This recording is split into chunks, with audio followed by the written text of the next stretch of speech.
जय हिंद दोस्तों, एक बार फिर से स्वागत है आप सभी का आपके अपने YouTube चैनल जीके क्यूज पर। और आज की क्लास रेलवे आरपीएफ भर्ती 2024 के एग्जाम की जो भी स्टूडेंट तैयारी कर रहे हैं उन सभी के लिए जीके जीएस के इंपॉर्टेंट एमसीक्यू फॉर्मेट में लगभग 50 क्वेश्चन आपके होने वाले हैं। और यहाँ पे देखिए, यहाँ पे आपको बता दूं, अगर आपने कांस्टेबल या सब इंस्पेक्टर किसी भी पोस्ट के लिए अप्लाई कर रखा है तो ये क्लास आज आपके लिए मोस्ट इंपॉर्टेंट साबित होने वाली है। और यहाँ पे मैं आपको बता दूं, यहाँ पे आपको ए से लेकर जेड तक हर टॉपिक से क्वेश्चन मिलेंगे। और पहले तो हम देखेंगे, ये वो मेरे सभी दोस्त हैं जो मुझे अपना समय, कीमती समय देके एक कमेंट करते हैं। तो पहले तो हम इनमें से कुछ दोस्तों के कमेंट देखेंगे। जैसे यहाँ पे हमारे सचिन यादव कह रहे हैं, भैया मेरी तबीयत ख़राब हो गई थी इसलिए सर जी क्लास नहीं देख पाए। तो कोई बात नहीं है सचिन भाई, और थोड़ा स्वस्थ रहो। देखो मौसम बहुत ज़्यादा अभी गर्मी चल रही है, तो थोड़ा ग्लूकोन डी वगैरह पीते रहो समय समय पे। और मैंने आपको व्हाट्सएप नंबर अपना मेंशन किया है आपके रिप्लाई में, तो आप मुझे व्हाट्सएप पे एक बार हाई लिख के जरूर सेंड कर दें, ठीक है। और यहाँ पे देखो बीजेपी कॉमेडी कह रहे हैं, जय हिंद। तो जय हिंद भैया आपको। और यहाँ पे तुषी चौहान ये इमोजी भेज रहे हैं, तो इन सभी को बहुत बहुत धन्यवाद कि आप मुझे इतना लाइक करते हो और सपोर्ट भी करते हो। तो आप सभी को बहुत बहुत धन्यवाद। तो चलते हैं दोस्तों अपने प्रश्न पे और देखते हैं हमारा आज का पहला प्रश्न क्या है। देखो यहाँ पे दिया गया है, ममनी महोत्सव किस केंद्र शासित प्रदेश में मनाया गया है। ममनी महोत्सव किस केंद्र शासित प्रदेश में मनाया गया है। तो ये देखो महोत्सव हैं और त्यौहार हैं आपके जितने भी, इन सभी को, और आपके जो नृत्य हैं ये आपके लिए इम्पोर्टेंट हैं दोस्त। ये अपने तैयार कर लेना क्योंकि एक एक आपसे ज़रूर पूछा जाएगा। और यहाँ पे थोड़ा सा पेन सिलेक्ट कर लेता हूँ। आप देखिए यहाँ पे दिया गया है, तो इस प्रश्न का जो जवाब है वो आपका हो जाएगा लद्दाख, जो कि ऑप्शन ए में दिया गया है। और ये आपके लिए इम्पोर्टेंट हैं दोस्त। और चलते हैं अपने दूसरे प्रश्न की तरफ। देखिए यहाँ पे दिया गया है, गुरु नानक का जन्म कहाँ हुआ था। तो गुरु नानक का जो जन्म है वो कहाँ हुआ था, कब हुआ था, मृत्यु कब हुई थी, कहाँ हुई थी, ये सब जानना आपके लिए इम्पोर्टेंट है। तो पहले तो आप देखिए, इनका जो जन्म है इनमें से तलवंडी हो जाएगा, जो कि ये पड़ता है पाकिस्तान में। कहाँ? पाकिस्तान में। जिस जगह को आप क्या नाम से जानते हैं, नानकाना नाम से जानते हैं। क्या नाम से? नानकाना नाम से जानते हैं, ठीक है। तो ये आप याद रखेंगे और राइटिंग पे मत जाना कोई भी, क्योंकि मेरे फ़ोन की डिस्प्ले टूटी है, मेरे पास पेन भी नहीं है और मैं किसी तरीके से काम चला रहा हूँ। बस ये आपका सपोर्ट है कि मैं लगातार आपके लिए फिर भी क्लास लाता रहता हूँ। और यहाँ पे देखो, इनका जो जन्म है वो कब हुआ था ये भी आपको पता होना चाहिए। तो 15 अप्रैल 1469, 15 अप्रैल, ठीक है, 15 अप्रैल 1469 में हुआ था। और देखो इनकी जो मृत्यु है वो कहाँ हुई थी, तो वो आप क्या बताएंगे। ये सिख धर्म के पहले गुरु थे, ये भी आपको पता होना चाहिए। और देखो इनका जो मृत्यु है वो हुआ था कहाँ पर, करतारपुर में हुआ था। कहाँ हुआ था दोस्त? करतारपुर में हुआ था। तो ये भी आप याद रखेंगे, करतारपुर। और ये कहाँ पर, करतारपुर कहाँ पर पड़ता है। तो देखो ये जो जन्म है पाकिस्तान में हुआ था, लेकिन जो करतारपुर है ये हमारे अपने देश, हमारे प्यारे भारत में पड़ता है। तो ये भी याद रखना। और इनकी जो मृत्यु है वो कौन से सन में हुई थी, तो वो भी याद रखना, 1539 थी। कौन सी थी? 1539 में हुआ था। तो ये भी आप याद रखेंगे। और देखो ये जितना भी है आपने नोट कर लिया होगा। यहाँ पे देखो करतारपुर पहले लिखा हुआ था, ये ध्यान रखना, और आपने नोट कर लिया होगा। और चलते हैं दोस्त अपने अगले प्रश्न की तरफ और देखते हैं हमारा अगला क्या है। देखो यहाँ पे दिया गया है कि प्रधानमंत्री नरेंद्र मोदी जी ने राष्ट्रीय कैंसर संस्थान का उद्घाटन कहाँ किया था। ये देखो आपके लिए, ये कैंसर का संस्थान है, राष्ट्रीय कैंसर संस्थान है, और ये आपको पता होना चाहिए, आपके लिए इम्पोर्टेंट है। और यहाँ पे आप इस प्रश्न का जवाब क्या लगाएंगे, तो यहाँ पे आपका सही जवाब हरियाणा हो जाएगा। हरियाणा के झज्जर में। कहाँ पर? हरियाणा के झज्जर में किया था। ये भी आपको पता होना चाहिए क्योंकि इम्पोर्टेंट है। और ये कब किया था ये भी आपको पता होना चाहिए। तो याद रखना, 12 फरवरी 2024 में किया था।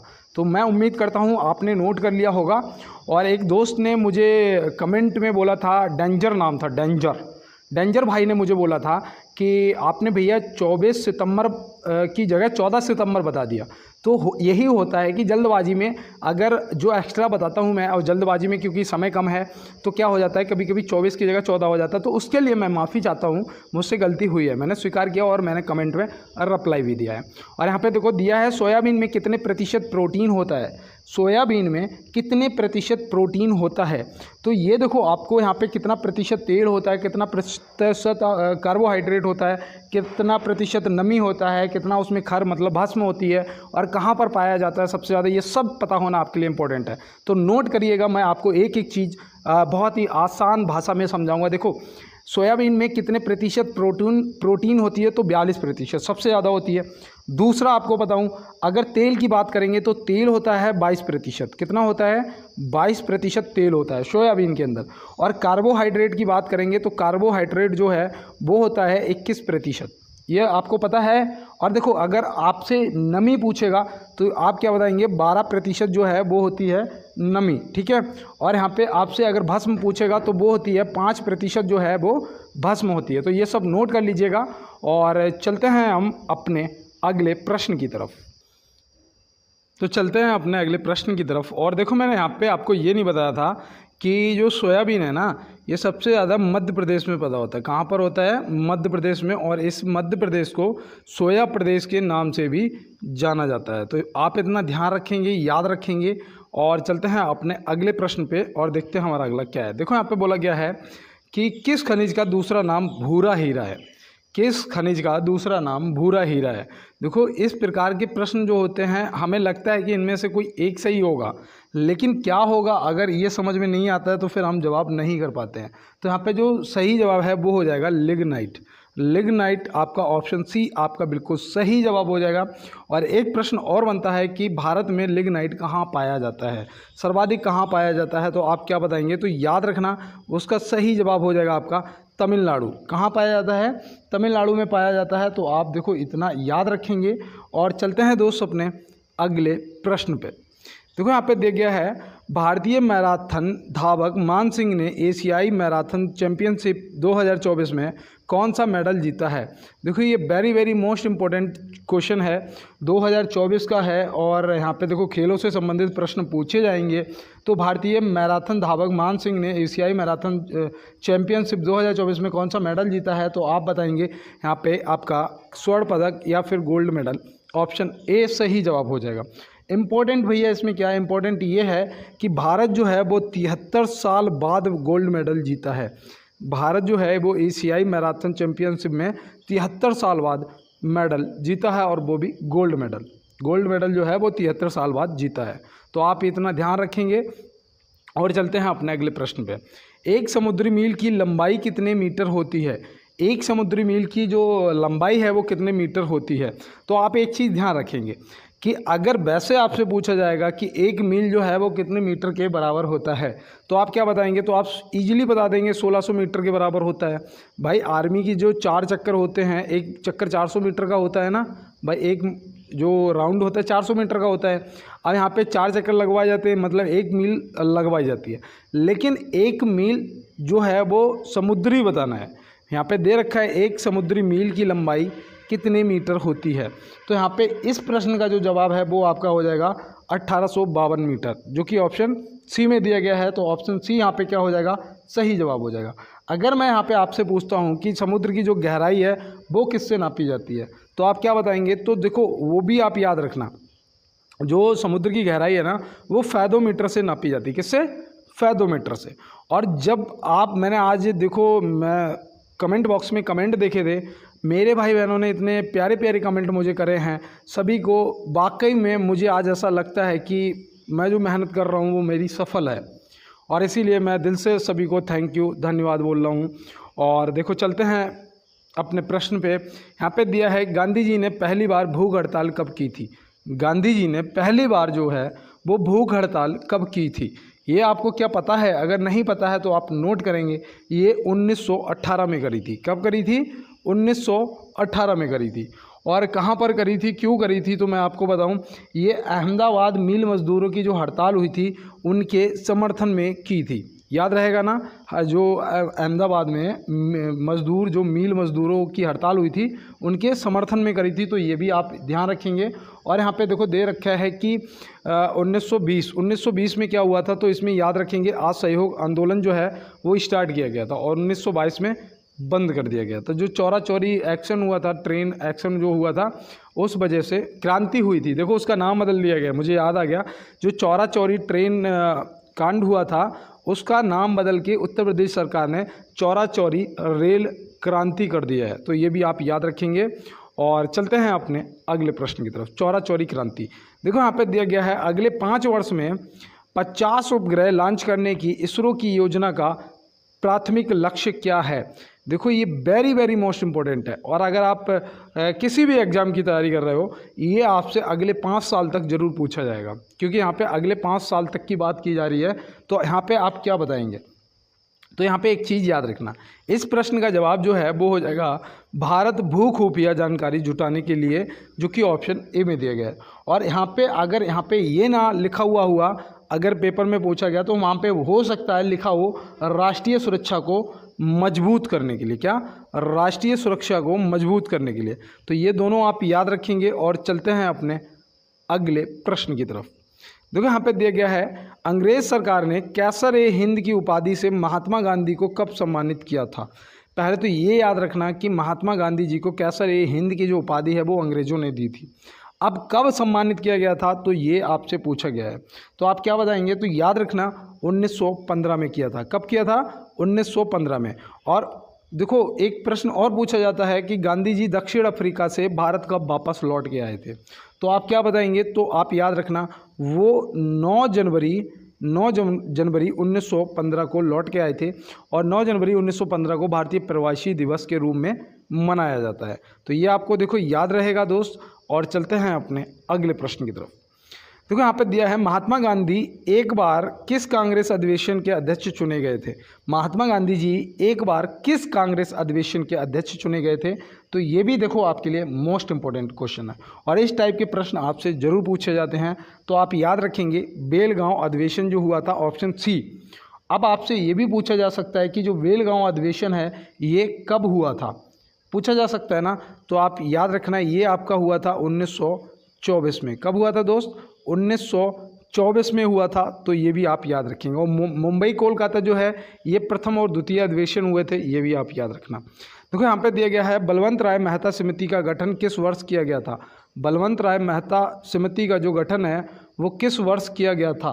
तो यहाँ पे आप क्या बताएंगे, यहाँ पे आपका सही जवाब जो है, यहाँ पे जो आपका सही जवाब है वो हो जाएगा 1957। और देखो डेट मैं आपको ज़रूर बताता हूँ, कल मुझसे गलती हुई है उसके लिए मैं माफ़ी चाहता हूँ कि 24 सितंबर की जगह मैं 14 सितंबर बताया गया। पूना पैक्ट जो था महात्मा गांधी और भीमराव अंबेडकर जी के बीच में जो हुआ था, वो मैंने आपको थोड़ा सा एरर हो गया था मुझसे जल्दबाजी में, वो सिर्फ जल्दबाजी में गलती हुई थी।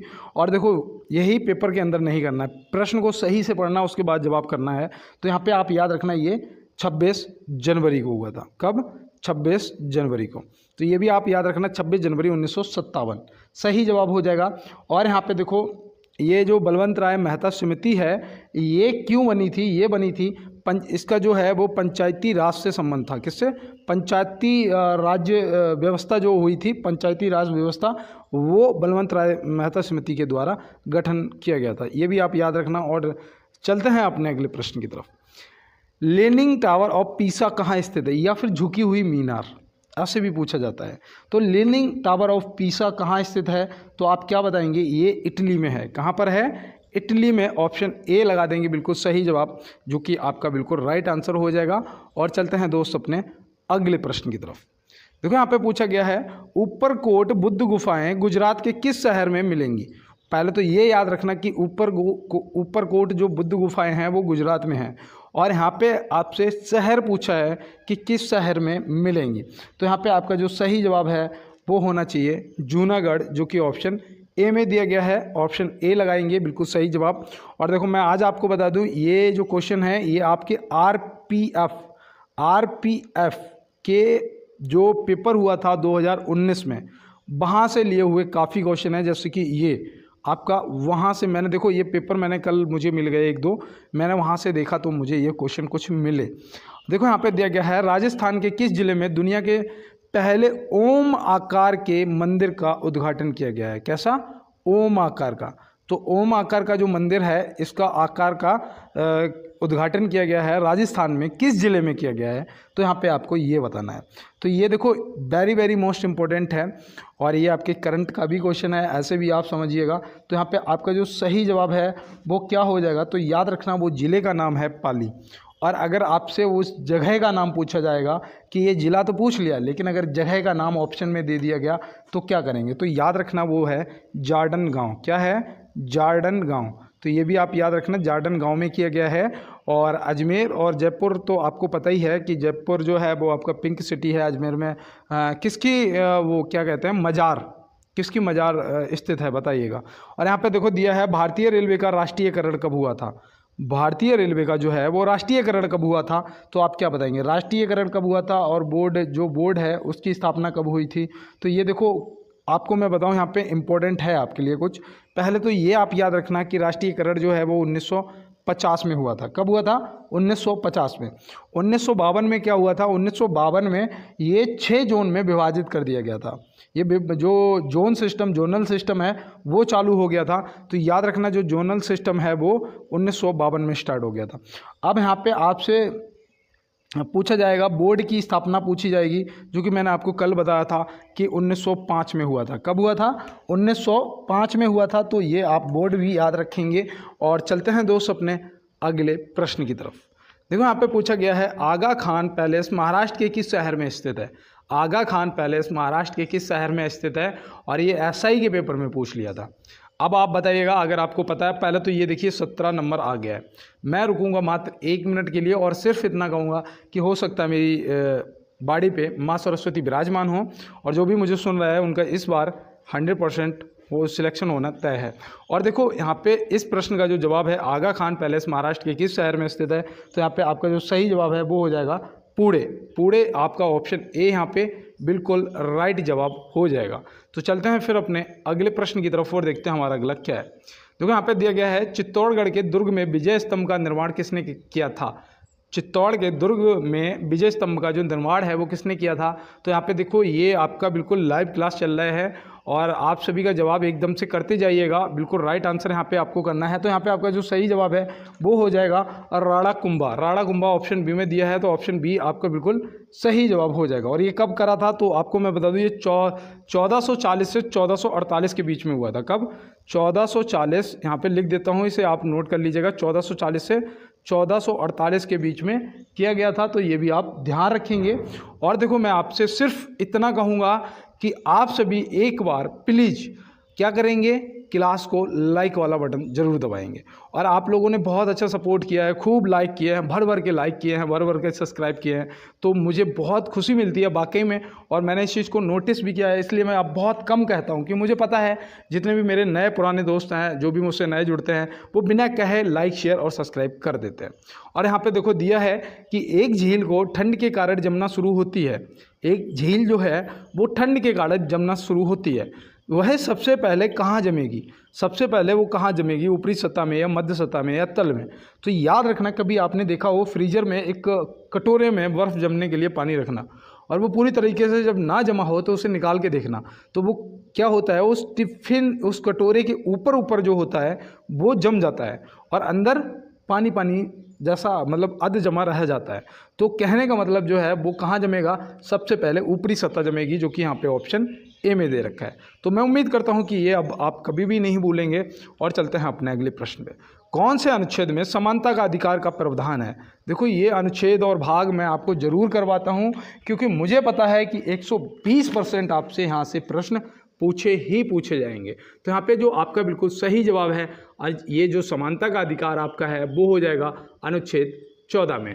और देखो अस्पृश्यता का जो उन्मूलन है, अस्पृश्यता का है, वो अनुच्छेद 17 में दिया गया है। तो ये भी आप याद रखेंगे। और बोलने की जो स्वतंत्रता है, आपने देखा हो जो पत्रकार लोग होते हैं, ये जो बोलने की स्वतंत्रता या अभिभाषण के व्यक्त करने की जो स्वतंत्रता होती है वो अनुच्छेद 19 में होती है। तो ये भी आप याद रखेंगे। और देखो 14 साल से कम उम्र के जो बच्चे कारखाने में काम नहीं कर सकते, प्रतिबंध है शोषण के विरुद्ध कानून, जो कि 24 में है, ये भी याद रखना। और 20 और 21 में आपके पर्सनल स्वतंत्रता आ जाती है, और 25 से 28 तक आपके धर्म एवं उन धर्म के प्रचार की जो स्वतंत्रता है वो आ जाती है। तो ये देखो सारे के सारे आप याद रखेंगे। अनुच्छेद 32 में आपको लगभग रोज ही बताता हूँ कि संवैधानिक उपचारों का अधिकार आपका दिया हुआ है, तो ये देखो पूछे जाएंगे दोस्त। और यहाँ पे देखो दिया है कि प्रथम भक्ति आंदोलन का आयोजन किसने किया था। प्रथम भक्ति आंदोलन का जो आयोजन है वो किसने किया था।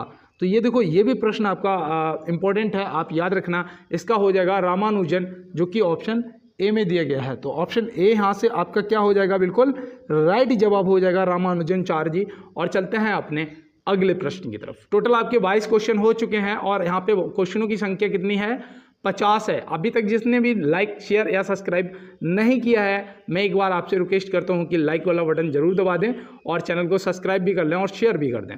क्लास को ज़्यादा से ज़्यादा अपने दोस्तों के साथ में यार शेयर करो। इस क्लास को यार वायरल कराना है और आप लोगों का सपोर्ट रहेगा तो वायरल ये 100% होगी, ये मुझे पता है। देखो यहाँ पे दिया है कि किस राजनीतिक पार्टी द्वारा गाँव चलो अभियान की शुरुआत की गई है।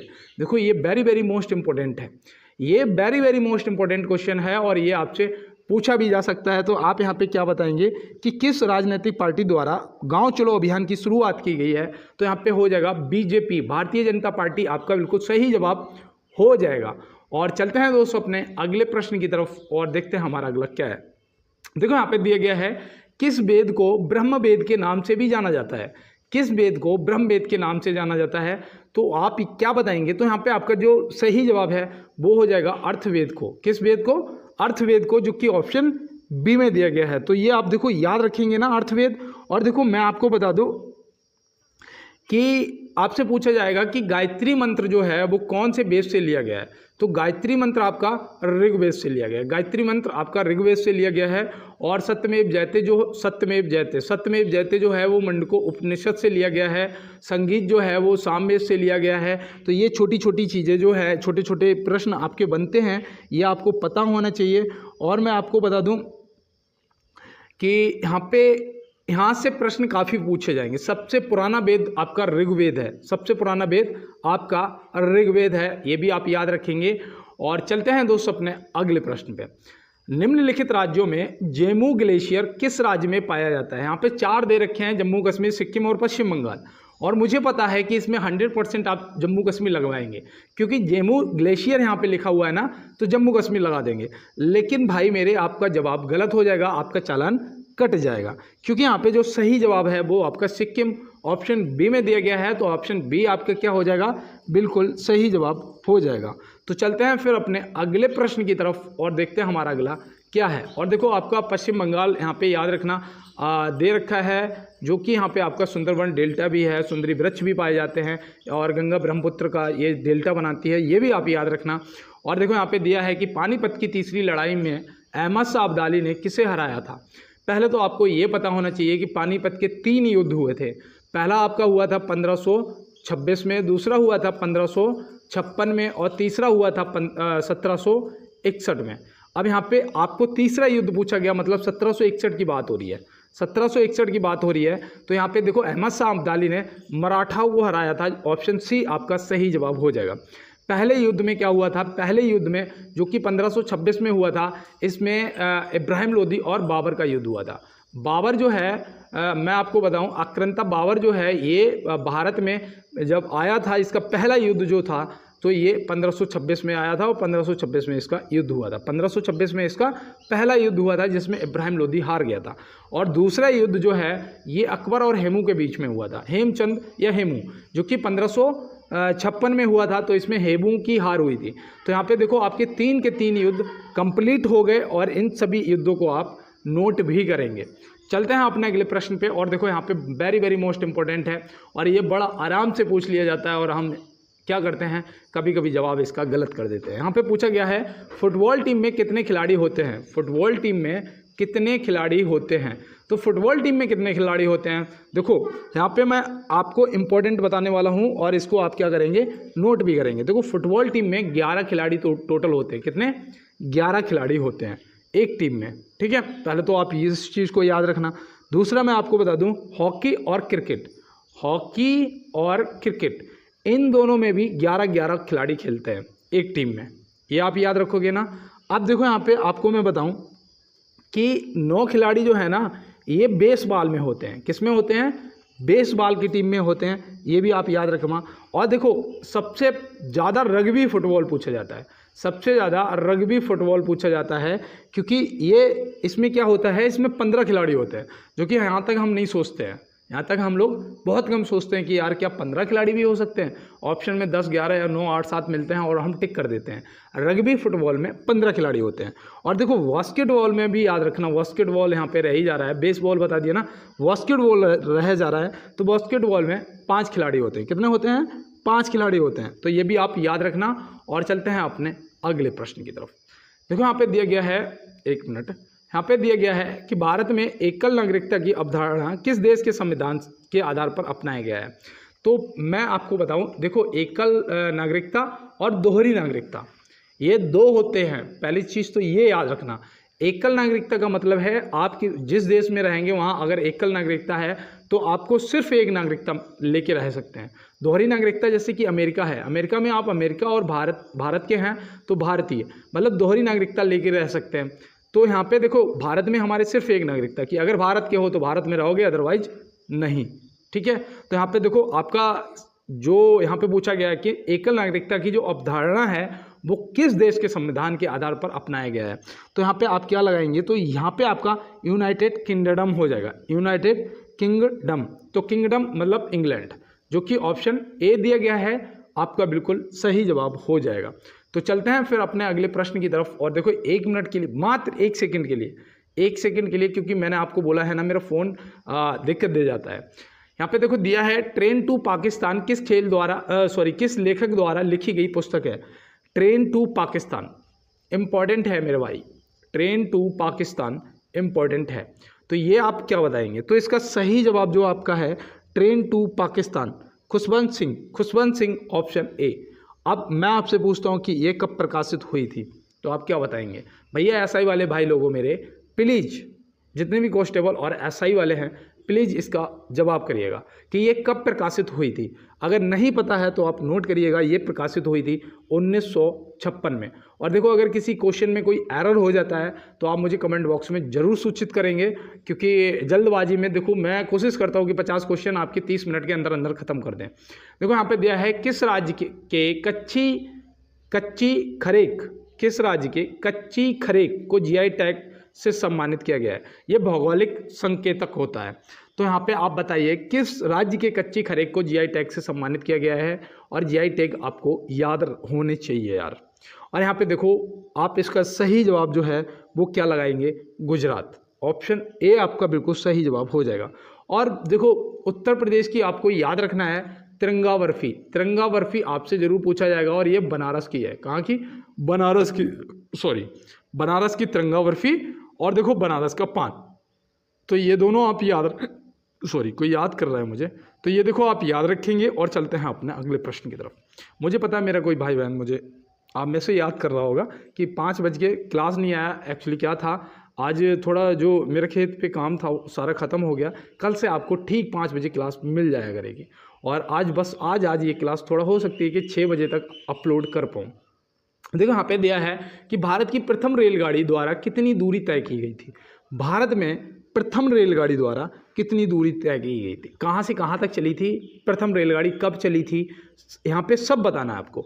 तो याद रखना जो प्रथम रेलगाड़ी है ना उसके द्वारा 34 किलोमीटर की दूरी तय की गई थी। ये बोरीबंदर है ना, मुंबई से थाड़े के बीच में चली थी, जिसे आप बोल सकते हो बोरीबंदर से थाड़े के बीच में चली थी। तो ये भी आप क्या करेंगे याद रखना, ठीक है। थाड़े के बीच में चली थी, बोरीबंदर से थाड़े के बीच में 16 अप्रैल 1853 को। कब? 16 अप्रैल 1853 को चली थी। तो ये भी देखो याद रखना दोस्त, हो सकता है कि यार पूछ लिया जाए तो आप बिल्कुल, और ये तो देखो इस टाइप के प्रश्न आपसे ज़रूर पूछे जाएंगे। और चलते हैं दोस्त अपने अगले प्रश्न की तरफ। और जो भी मेरे साथ अभी तक जुड़े हुए हैं उन्हें सिर्फ एक लाइन देखो आज मुझे याद आ गई तो मैं आपको सुनाता हूँ कि कहते हैं ना कि वक्त से छीन कर लाएंगे अपने हिस्से की जीत, वो दौर ही क्या जो हमारा ना हो। वक्त से छीन के लाएंगे अपने हिस्से की जीत, वो दौर ही क्या जो हमारा ना हो। तो बिल्कुल सही बात है यार, वो दौर ही क्या जो हमारा ना हो। और चलते हैं अपने प्रश्न पे, क्योंकि ये दौर हमारा है। यहाँ पे दिया है तुजू दर्रा भारत को किस देश से जोड़ता है। तुजू दर्रा, देखो कल मैंने आपको सारे दर्राए बताए थे, जितने भी दर्रा थे लगभग 10 दर्रा बताए थे, 10 दर्रा आपको बताए थे। अब आज यहाँ पे मैं आपसे पूछ रहा हूँ कि भारत को किस देश से जोड़ता है तुजू दर्रा। तो यहाँ पे आपका सही जवाब क्या होगा। तो यहाँ पे दोस्त मैं उम्मीद यही करता हूँ कि यहाँ पे आप बताएंगे म्यांमार। क्या बताएंगे? म्यांमार। अब देखो ये तुजू दर्रा पड़ता कहाँ है, क्या आपको अब में से किसी को पता है? देखो जितने भी कॉन्स्टेबल एसआई वाले मेरे भाई बहन हैं, मुझे इसका जवाब करिएगा। तो याद रखना मणिपुर। कहाँ पर? मणिपुर में पड़ता है। तो ये आप याद रखेंगे ना। चलते हैं अपने अगले प्रश्न की तरफ। भारत की लवण नदी के नाम से जानी जाती है, सॉल्ट नदी, लवण नदी के नाम से कौन जाना जाता है? तो भारत की लवण नदी के नाम से कौन जाना जाता है? तो इनमें से आपको क्या बताना है? लूनी, जो कि ऑप्शन सी आपका यहाँ पे बिल्कुल सही जवाब, करेक्ट आंसर हो जाएगा। तो मैं उम्मीद करता हूँ ये प्रश्न भी आपने नोट कर लिया होगा। और चलते हैं मेरे हीरो अपने अगले प्रश्न की तरफ। जबलपुर किस नदी के तट पर स्थित है? देखो ये मैं पता आपको रोज क्यों कराता हूँ, मैं इसीलिए आपको रोज कराता हूँ कि मुझे पता है कि यहाँ से प्रश्न आपसे जरूर घुमा घुमा के पूछ लिए जाएंगे। तो याद रखना जबलपुर जो है ना आपका, ये नर्मदा नदी के तट पर स्थित है। ऑप्शन बी यहाँ पे सही जवाब हो जाएगा। आपसे देखो यहाँ पे मैं आपको बताऊं, एक आपसे वो पूछा जाता है गुवाहाटी।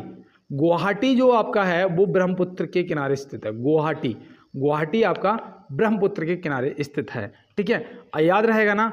गोदावरी के किनारे बताओ, गोदावरी के किनारे आपसे पूछा जाता है नासिक। क्या पूछा जाता है? नासिक। तो नासिक जो है वो गोदावरी के किनारे स्थित है। और मैं आपको बता दूं, गोदावरी को दक्षिण भारत की गंगा कहा जाता है। दक्षिण भारत की गंगा गोदावरी को कहा जाता है। तो ये भी आप याद रखेंगे। और चलते हैं दोस्त फिर अपने अगले प्रश्न पे और देखते हैं हमारा अगला क्या है। मैटूर बांध किस राज्य में स्थित है? मैटूर बांध किस राज्य में स्थित है? तो मैटूर बांध यहाँ पे पूछ दिया गया है ना, तो आप क्या बताओगे? कौन सी नदी पर स्थित है ये भी बता देना। ठीक है, तो अगर पता है तो ठीक है, आपने कर दिया होगा तमिलनाडु, जो कि ऑप्शन सी में। अब यहाँ पे देखो कौन सी नदी पर स्थित है ये भी आप याद रखना है। ये नदी है कावेरी। कौन सी नदी है? कावेरी नदी पर स्थित है। क्या आपको याद रहेगा? और देखो कल आपको रिवीजन क्लास मिलेगी, कल संडे है ना, अब कोई छुट्टी नहीं होगी क्योंकि पेपर अगस्त से सितंबर के बीच में हो जाएगा, पूरी उम्मीद है मुझे। और अब आपकी कोई भी छुट्टी नहीं होगी। ठीक है, अगर मुझे कोई इंपॉर्टेंट काम है, मैं देखो अकेला बंदा हूँ इसलिए हो सकता है कि लेट हो जाऊँ, लेकिन आपको क्लास जरूर मिलेगी। और साथ में आपको मैं बता दूँ ये 34 नंबर क्वेश्चन आ गया, एक बार 17 पे रुकता हूँ, एक बार 34 पे, सिर्फ इतना कहने के लिए कि मेरी जबान पे माँ सरस्वती विराजमान हो और आपका सिलेक्शन हो जाए। और देखो यहाँ पे एक बार बस प्लीज़ आप अपने भाई को सपोर्ट कर दें यार, लाइक वाला बटन दबा दें और चैनल को सब्सक्राइब जरूर कर लें। मैं हर किसी से कहता हूँ और मुझे पता है आप इसे इतना शेयर करेंगे, ये क्लास आज पक्का वायरल होगी, ये मुझे पूरा भरोसा है 110%। और आप लोगों ने इतना सपोर्ट किया कि ये क्लास 50K चल चुकी है, 50,000 बंदे उस क्लास को देख चुके हैं। ये सिर्फ आप लोगों का सपोर्ट ही है। देखो यहाँ पे आपका जो तमिलनाडु यहाँ पे हो गया, ये आप याद रखना ऑप्शन सी, और कावेरी नदी पर स्थित है, ये भी आपका हो गया। और देखो यहाँ पे मैं आपको बताऊँ महाराष्ट्र में कौन सा बांध स्थित है? महाराष्ट्र में तो कोयना बांध जो है आपका है ना, कोयना बांध। तो कोयना बांध याद रखना आपका महाराष्ट्र में स्थित है, तो ये आपको याद रहेगा ना। और देखो हीराकुंड बांध जो है वो आपका उड़ीसा में स्थित है। हीराकुंड बांध जो है आपका उड़ीसा में, और ये कौन सी नदी पर है? तो ये आपका महानदी पर है। कौन सी नदी? महानदी पर है। यही होता है कभी कभी यार, दिमाग से चीज़ें उतर जाती हैं तो ऐसी फीलिंग आती है कि वाकई में मैं भूल गया हूँ लग रहा। अब मैं आपसे पूछता हूँ एक जवाब, एक क्वेश्चन पूछूंगा कि थीन बांध कौन सी नदी पर और कहाँ है? थीन बांध पता है क्या? नहीं पता है तो नोट करो, ये रावी नदी पर है। कौन सी नदी पर? रावी नदी पर। और ये कहाँ पर पड़ता है? तो ये देखो आपका पठानकोट में पड़ता है। कहाँ पर? पठानकोट में पड़ता है। तो ये भी आप याद रखेंगे। तो चलते हैं फिर अपने अगले प्रश्न पे और देखते हैं हमारा अगला क्या है। देखो ये तो इम्पोर्टेंट हो गई क्योंकि यहाँ पे आयुष्मान कार्ड की बात आ गई है। तो यहाँ पे देखो पहले तो ये समझो कि प्रधानमंत्री जन आयोग योजना के अंतर्गत कितने आयुष्मान कार्ड जारी किए गए हैं। तो ये वेरी वेरी मोस्ट इंपॉर्टेंट है। इससे क्या होता है, आपको 10 लाख तक का इलाज मिलता है और इसका वाकई में बहुत ज़्यादा फ़ायदा है। मैं अपने डैडी के साथ लगभग 1 महीने हॉस्पिटल में रहा, मेरे पास ये कार्ड नहीं था, लेकिन इस कार्ड से फ़ायदे जो लाभ हैं वो मैंने देखे हैं कि मैं जाता था 150 रुपये या 200 रुपये, कोई भी जांच अगर डॉक्टर लिखता था तो हर घंटे पे लिखता था, करवा के लाता था, जिसका मुझे 200 से 300 रुपये पे करना होता था। दवा भी लाता था, उसका भी पैसा देना होता था। आयुष्मान अगर कार्ड आपके पास है तो कोई पैसा नहीं देना आपको, चाहे वो दवा 1000 की आए, चाहे वो जाँच आपकी 50,000 की हो, आपका बिल्कुल फ्री इलाज होगा। इस चीज़ को ध्यान रखना। और वो ऐसा नहीं है कि सरकारी में ही, प्राइवेट भी कहीं भी आप करवा सकते हैं, ठीक है। अब देखो इसका जो अंतर्गत कितने आयुष्मान कार्ड जारी किए जा चुके हैं, तो याद रखना 30 करोड़, और जो लक्ष्य है वो है 50 करोड़ जारी करने का। कितना? 50 करोड़। तो यहाँ पे आप याद रखना, यहाँ पे जो सही जवाब है वो आपका 30 करोड़, ऑप्शन बी सही जवाब हो जाएगा। तो चलते हैं अपने अगले प्रश्न पे। एक सामान्य मनुष्य में खून की मात्रा होती है, एक सामान्य पुरुष में खून की जो मात्रा होती है, ऑप्शन में आपको यही मिलेगा 5 से 6 लीटर, जो कि ऑप्शन सी आपका यहाँ पे बिल्कुल सही जवाब हो जाएगा। तो चलते हैं फिर अपने अगले प्रश्न की तरफ और देखते हैं हमारा अगला क्या है। कार्ल मार्क्स की पुस्तक का नाम क्या है? कार्ल मार्क्स की जो पुस्तक है उसका नाम क्या है? और ये देखो इंपॉर्टेंट है, कई बार पूछी जा चुकी है। और ये मैं आपको यहाँ पे बताऊँ ये कब प्रकाशित हुई थी, तो ये भी आपको पता होना ज़रूरी है। तो आप पहले तो याद रखना कि दास कैपिटल है। कौन सी? Das Kapital. अब देखो यहाँ पे प्रकाशित की अगर बात करेंगे कि ये दास कैपिटल प्रकाशित कब हुई थी, तो ये हुई थी 1867 में। कब हुई थी दोस्त? 1867 में। और हिंद स्वराज और मेरे सपनों का भारत, ये किसकी रचना है? तो ये याद रखना, ये हैं हमारे महात्मा गांधी जी। महात्मा गांधी जी की रचना है और इनकी ये इम्पोर्टेंट। और देखो माई एक्सपेरिमेंट विद द तुथ, वो भी याद रखना। और हिंद स्वराज, मेरे सपनों का भारत, ये देखो आपके लिए इम्पोर्टेंट है दोस्त, आपसे पूछी जा सकती है। देखो यहाँ पे दिया गया है, इस प्रश्न को समझते हैं कि नंदन कानन सेंचुरी किस राज्य में है? नंदन कानन सेंचुरी जो है किस राज्य में है? ये आपको अगर पता है तो आप करिएगा, और नहीं पता है तो आप क्या करेंगे, तो आप सीधा नोट करेंगे भैया उड़ीसा में है। कहाँ पर? और उड़ीसा में, जो कि ऑप्शन बी यहाँ पे आपका बिल्कुल सही जवाब हो जाएगा। ऑप्शन बी आपका क्या सही जवाब हो जाएगा। अगर मैं आपसे पूछता हूँ कि सुंदरवन राष्ट्रीय उद्यान कहाँ पर है? सुंदरवन राष्ट्रीय उद्यान, तो अभी मैंने बताया था सुंदरवन की कभी भी बात की जाए, सुंदरवन या सुंदर वृक्ष, सुंदरी वृक्ष, ये सब सुंदरवन का जो डेल्टा वो भी आपका पश्चिम बंगाल में है। कहाँ पर? पश्चिम बंगाल में। तो ये आपको याद रहेगा ना दोस्त, भूल तो नहीं जाओगे ना। काजीरंगा कहाँ है बताओ? काजीरंगा राष्ट्रीय उद्यान, तो ये आपका असम में पड़ता है। काजीरंगा आपका असम में। एक सींग वाले गेंडे के लिए कौन सा राष्ट्रीय उद्यान प्रसिद्ध है? बताइएगा कमेंट बॉक्स में अगर आपको पता है। और देखो यहाँ पे दिया गया है, कौन सी मिट्टी रेगुर मिट्टी के नाम से जानी जाती है?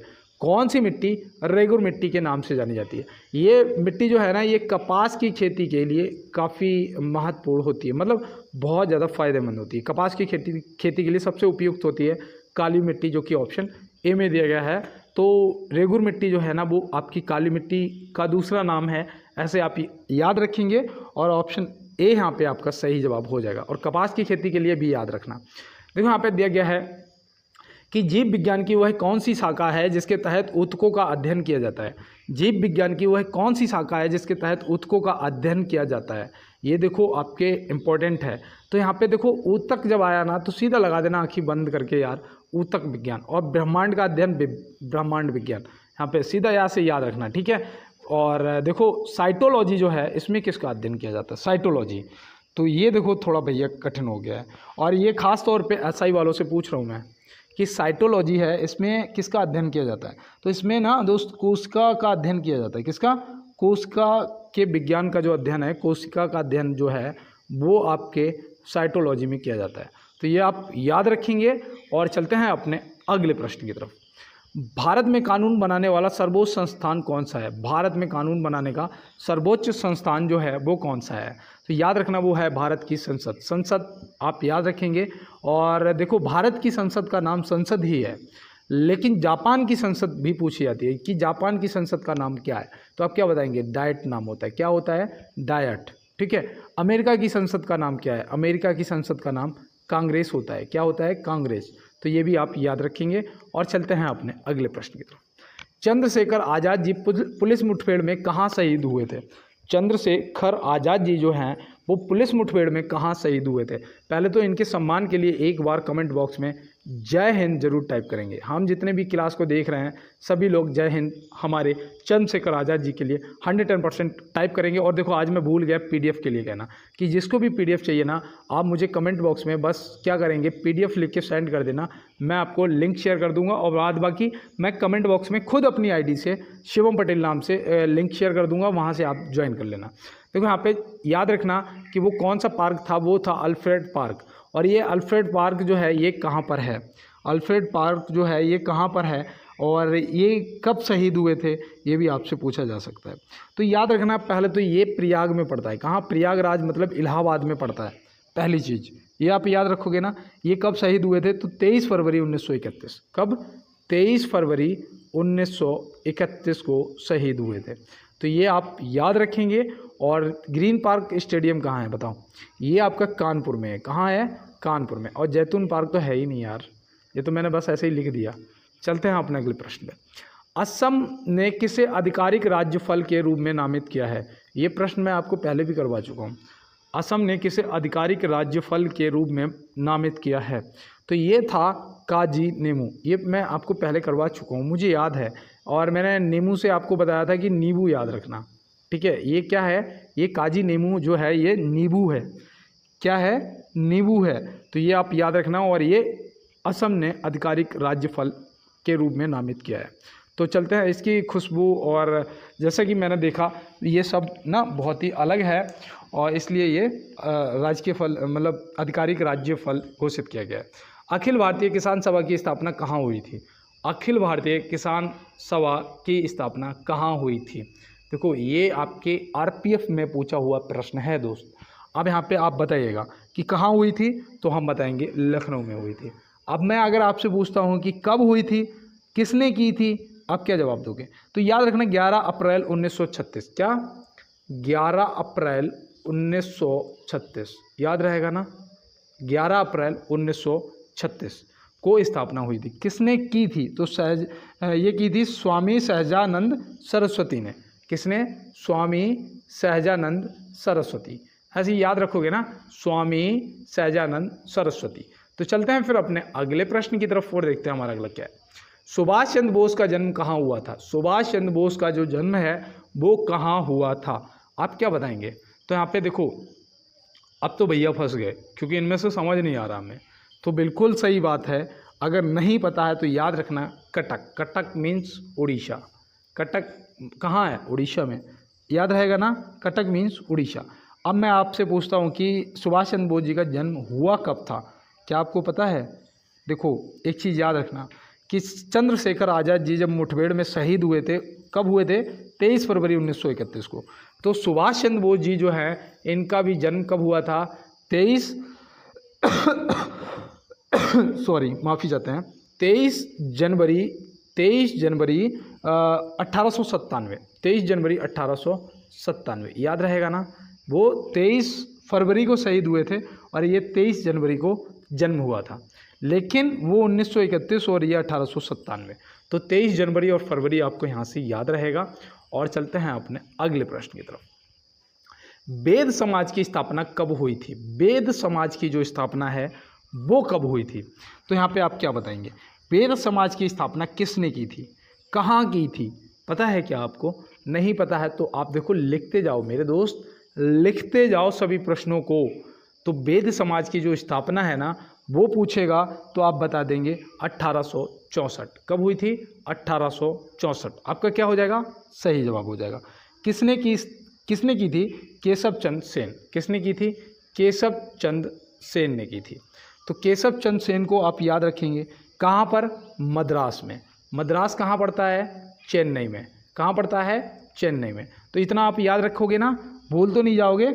और देखो अब मैं आपसे पूछता हूँ कि प्रार्थना समाज की स्थापना कब हुई थी? प्रार्थना समाज की स्थापना कब हुई थी और किसने की थी? क्या आपको पता है? नहीं पता है तो याद रखना 1867 में प्रार्थना समाज की स्थापना हुई थी। किसने की थी? आत्माराम पांडुरंग ने की थी। याद रहेगा ना। अब देखो यहाँ पे मैं बताऊँ 1828 में क्या हुआ था? ब्रह्म समाज की स्थापना हुई थी। ब्रह्म समाज की स्थापना हुई थी। किसने की थी ये आप मुझे कमेंट बॉक्स में बताएंगे। ब्रह्म समाज और आर्य समाज मैंने आपको कम से कम 20 बार बताया है, और मैं यही चाहता हूं कि हो सकता है आप अगर नए जुड़े हैं तो कोई बात नहीं, आप और क्लासों को देखिएगा। आपको बहुत ज़्यादा, एक दोस्त ने आज मुझे कमेंट किया कि भैया आपके साथ में मुझे पढ़ के ना मेरा जीके जीएस जो है वो बहुत ज़्यादा इम्प्रूव हुआ है। जब मुझे पता है मेरा यूट्यूबर बनने का कोई सपना नहीं है, कोई शौक़ नहीं है मुझे, लेकिन मैंने जब मैं चैनल बना रहा था तो एक यूट्यूबर को मैंने कहते हुए सुना था कि जिस दिन आपके कमेंट बॉक्स में ये आ जाए एक कमेंट कि बहुत अच्छा या गुड या वेरी गुड, तो समझ जाना कि आप लोगों को समझ आ रहे हैं। तो जब इस प्रकार से आप मुझे कमेंट करते हैं तो मेरा मोटिवेशन बहुत ज़्यादा बढ़ जाता है। मुझे लगता है कि वाकई में अब मैं आपको समझा सकता हूँ, तो मैं अच्छा और भी कंटेंट लाने के लिए कोशिश करता हूँ। देखो यहाँ पे दिया है, बिना अपील, बिना वकील तथा बिना दलील कानून कहा गया था। ये ऐसा कानून था कि अंग्रेज़ क्या करते थे, पकड़ते थे और सीधा जेल में। क्यों पकड़ रहे हैं, क्यों जेल डाल रहे हैं, क्या कर रहे हैं, कुछ नहीं बताते थे। कोई केस नहीं है फिर भी जेल जाओ, ये ऐसा कानून था। मतलब कि कहते हैं ना कि अंधा कानून, कोई मतलब नहीं है। तो यहाँ पे आप, ये कौन सा कानून था, रॉलेट एक्ट, जो कि ऑप्शन बी में दिया गया। और ये देखो कहते हैं ना यार, ये लुटेरे थे, ये लूटने आए थे, ये हर तरीके से अत्याचार कर रहे थे। मैं आपको बताऊं, मेरी संगत जो है वो नव युवकों से कम, नए लड़कों से कम बाबाओं की संगत है। मैं बुजुर्गों में बैठता हूँ या फिर संतों के संग में, ज़्यादातर संतों के संग में रहता हूँ। आप कमेंट बॉक्स में अभी देखेंगे, जब मैं लिंक शेयर करूँगा टेलीग्राम ग्रुप की, तो जब आप ज्वाइन करने के लिए वहाँ पे देखोगे मेरे साथ में मेरे एक जो गुरुजी हैं, मेरे बोल सकते हैं, मैं खैर उनके लेवल का नहीं हूँ, वो मेरे गुरुजी हैं, मैं उनका चेला हूँ। आप देखेंगे उनका फ़ोटो होगा मेरे साथ में। तो मैं ज़्यादातर बाबाओं की संगत में, मैंने इनको कहते हुए सुना है, मैंने पढ़ा तो है ही, लेकिन कहते हुए सुना है कि जब ये अंग्रेज़ गांव से गुजरते थे ना, जब रोड से गांव से गुजरते थे, अगर कोई बच्चा इंकलाब जिंदाबाद या भारत माता की जय बोल देता तो क्या होता था, इनकी राइफल के ऊपर जो चाकू नहीं लगा होता है, बच्चा कितना भी बड़ा होता है, उन्हें उससे मतलब नहीं था, वो हत्यारे थे ना, सीधा उछालते थे और नीचे वो राइफल कर देते थे, बच्चा उसमें आर पार हो जाती थी। समझ रहे हो ना, क्या अत्याचार किया होगा इन लोगों ने। और इन सब से हमें बचाने के लिए कितने क्रांतिकारियों ने अपनी जान दे दी यार। और आज हम लोग स्वतंत्र हैं, कुछ भी बोल देते हैं, कुछ भी कर देते हैं और बच जाते हैं। लेकिन वाकई में जिन लोगों ने देखा है ना, वो इसका मोल जब बताते हैं ना, तो उनकी आंखों से आंसू आ जाते हैं यार। और मैंने इस चीज़ को महसूस किया है उन लोगों के फेस से कि क्या कष्ट रहे होंगे जब हम गुलाम थे। तो इसलिए थोड़ा यार इस स्वतंत्रता का फ़ायदा उठाओ और अपने देश को आगे लेके जाओ। अपने देश के लिए कुछ करो यार। कुछ नहीं कर सकते हो, इतना करो कि लोगों का भला करो, लोगों का भला करो, प्यासे को पानी पिला दो, सबसे बड़ा पुण्य है। लेकिन कुछ करो। देखो यहाँ दिया है कि मैं एक क्रांतिकारी के रूप में कार्य करता हूँ, ये कथन किसका है? मैं एक क्रांतिकारी के रूप में कार्य करता हूँ, ये कथन किसका है? तो ये कथन पंडित जवाहरलाल नेहरू जी, जो कि हमारे फर्स्ट प्राइम मिनिस्टर थे। ये किसका है? जो हमारे फर्स्ट प्राइम मिनिस्टर थे। और ये आप याद रखेंगे। और चलते हैं अपने अगले प्रश्न की तरफ। तो यहाँ पे दिया गया है, किस केंद्रीय मंत्री ने हैदराबाद के सलार जंग संग्रहालय में 5 नई गैलरी का उद्घाटन किया है? देखो, जो क्लास छोड़ चुके होंगे दोस्त, क्या ये प्रश्न उन्हें मिलेगा? नहीं मिलेगा। ये हो सकता है पेपर में पूछ लिया जाए, क्योंकि ये करंट का क्वेश्चन है। और यहाँ पे आप क्या बताएंगे? यहाँ पे आपका देखो, यहाँ पे जो राइट ऑप्शन है वो हो जाएगा जी किशन रेड्डी, जो कि ऑप्शन बी में दिया गया है। तो चलते हैं दोस्त अब अपने लास्ट क्वेश्चन पे। और ये आज की क्लास का लास्ट है कि हर्मिट ऑफ शिमला किसे कहा जाता है। ये लास्ट क्वेश्चन है कि हर्मिट ऑफ शिमला किसे कहा जाता है। तो यहाँ पे आपका जो सही जवाब हो वो हो जाएगा A.O. ह्यूम जी, जो कि ऑप्शन ए में दिया गया है। तो ऑप्शन ए यहाँ से क्या हो जाएगा आपका बिल्कुल और राइट आंसर हो जाएगा। और आज की क्लास में जुड़ने के लिए सभी दोस्तों का बहुत बहुत धन्यवाद। और मिलते हैं दोस्त नेक्स्ट क्लास में नेक्स्ट क्वेश्चनों के साथ में। तब तक के लिए सभी को जय हिंद।